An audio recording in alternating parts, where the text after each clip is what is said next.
আমি ভাবতাম একে অন্যের সাথে কথা না হলে আমরা বোধহয় বাঁচব না।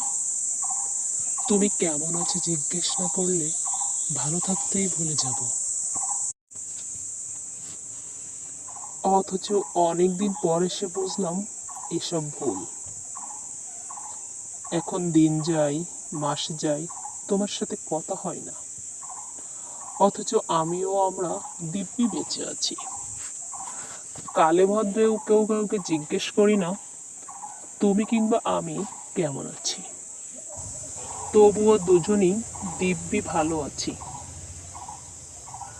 তোমার অবহেলার পর আঁকড়ে ধরে বাঁচা এমন অসংখ্য কুসংস্কার ভেঙেছে আমার। যেমন তোমার থেকে শুভ সকাল না পেলে পৃথিবীতে শুরু হতো না দিন। দিন শেষে শুভরাত্রির খুদে বার্তা না পেলে ফুরাতো না না ঘুমানো রাত। শুধু তোমার অবহেলার পর জেনেছি কথাহীন দিনেও মানুষ দিব্যি বাঁচে। শুভ সকাল কিংবা শুভরাত্রি বাক্য দুটি অমূলক।